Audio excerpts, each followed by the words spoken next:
नमस्कार। आज हम बात करेंगे श्रीमद् भगवद गीता जी के दूसरे अध्याय के 69वें श्लोक की। पिछले श्लोक में भगवान श्री कृष्ण ने बताया था कि जो युक्त मनुष्य होता है, संयमी मनुष्य होता है, उसकी स्थिति क्या होती है। यह जो श्लोक है इसमें भगवान श्री कृष्ण बताते हैं कि संयमी और साधारण मनुष्य में अंतर क्या है। तो 69वां श्लोक हमें बताता है, या निशा सर्वभूतानां तस्यां जागर्ति संयमी यस्यां जागृति भूतानि सा निशा पश्यतो मुने। जैसे आपने देखा, इस श्लोक का अर्थ है श्री कृष्ण अर्जुन से कह रहे हैं कि जो संपूर्ण मनुष्यों के लिए दिन है, अर्थात जब सभी प्राणी, केवल मनुष्य नहीं संपूर्ण प्राणी जगत के जब जागते हैं तो संयमी पुरुष के लिए वह रात है, और जो संपूर्ण प्राणियों के लिए रात है उसमें जो मुनि है वह जागता है। संयमी मनुष्य जो है वो उसके लिए दिन है।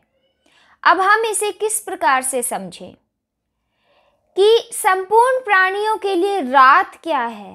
रात अर्थात कि हमें यह जीवन क्यों मिला है, परमात्म तत्व क्या है, हमें क्या करना चाहिए, हमें जो ये मानव जीवन मिला है इसका ध्येय क्या है, हम जो कार्य कर रहे हैं उसका परिणाम क्या हो सकता है। इस तरह की बातों से अपने आप को विमुख कर लेना, मुंह मोड़ लेना, यह एक तरह से रात है, अंधेरा है। लेकिन जिसका मन और जिसकी बुद्धि उसके वश में है वो इन सब बातों से विमुख नहीं होता, वो इनके बारे में चिंतन करता है और उसी तरह से अपने जीवन को ढालता है जो उसके कल्याण का मार्ग बन सके। परंतु जो संयमी नहीं है, साधारण है, वह केवल भोगों को भोगने और उनके संग्रह में लगा रहता है, उसके लिए वही दिन है। परंतु संयमी मनुष्य के लिए वह रात है, उसे उन भोगों से और उनके संग्रह से कोई मतलब नहीं रहता। उसे पता है उसे जीवन क्यों मिला है और उसे अपना कल्याण किस तरह से करना है। अब हम इसे समझें कि पशु पक्षियों को देखिए, वे क्या करते हैं, उनका जीवन कैसे बीतता है। उनके जीवन का ध्येय केवल अपने खाने पीने का प्रबंध करना ही है, खाना पीना ही है। और इसी तरह से वे मनुष्य जो बिल्कुल भी संयमी नहीं हैं, जिनके मन और बुद्धि उनके वश में नहीं है, जिन्होंने सांसारिक पदार्थों को ही सत्य मान लिया है, वे भी पशु पक्षियों के ही समान हैं, क्योंकि वे भी केवल खाने पीने, सुख सुविधाओं, आराम से जीवन व्यतीत करने की दिशा में कार्य करते रहते हैं। बल्कि ये कहा जाए कि वो तो पशु पक्षियों से भी नीचे गिर जाते हैं, क्योंकि पशु और पक्षी भी केवल उतना ही खाते हैं जिसमें उनका पेट भर सके।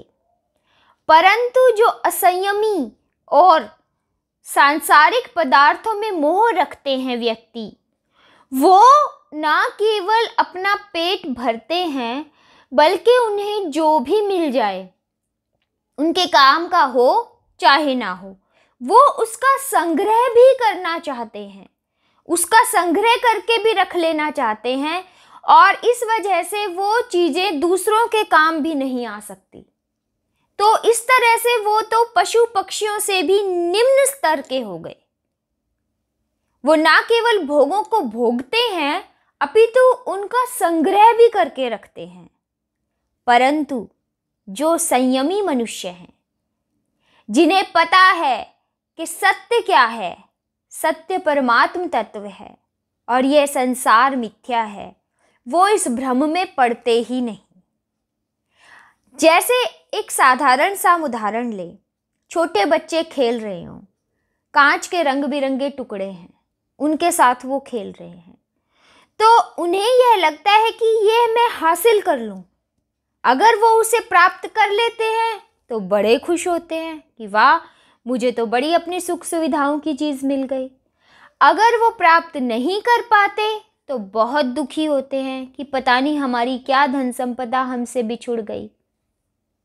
परंतु जो मनुष्य सोच विचार करके बुद्धि और मन को अपने वश में करता है, उसे पता है कि तो कांच के टुकड़े हैं, मिले या ना मिले क्या फर्क पड़ता है।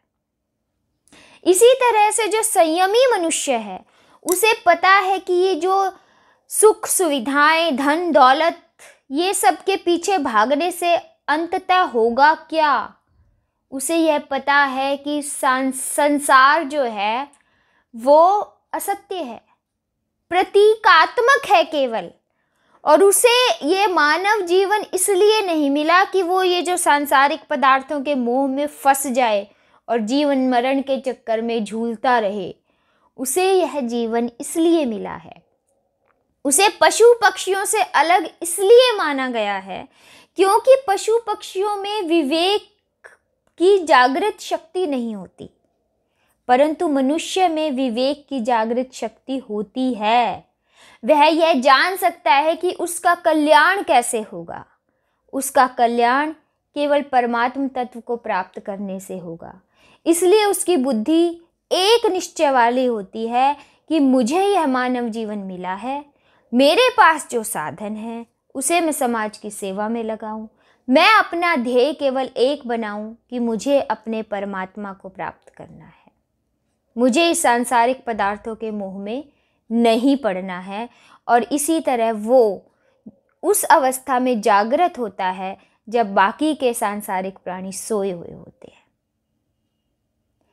अब हम ये कह सकते हैं कि यदि संयमी मनुष्य सांसारिक पदार्थों के मोह में नहीं फंसता, तो क्या सांसारिक पदार्थों से वो बिल्कुल अपने आप को अलग रखता है? और यदि वो अपने आप को अलग रखता है तो उसका जीवन निर्वाह कैसे होता है? क्योंकि संसार में आए हैं तो सांसारिक पदार्थों के बिना जीवन निर्वाह तो हो नहीं सकता। तो क्या वो सांसारिक पदार्थ उसके पास आते ही नहीं, वो उनसे अपने आप को अलग रखता है? अलग रखता है तो जीवन निर्वाह कैसे करता है, जीवन यापन कैसे करता है? और यदि उन पदार्थों के संपर्क में आता है तो उसकी स्थिति दृढ़ कैसे बनी रह सकती है? इस प्रश्न का उत्तर श्री कृष्ण अगले श्लोक में देते हैं। उसकी विवेचना, उसकी व्याख्या हम अगले श्लोक में करेंगे। तब तक आप श्रीमद् भगवद गीता अवश्य पढ़िए। जय श्री कृष्ण।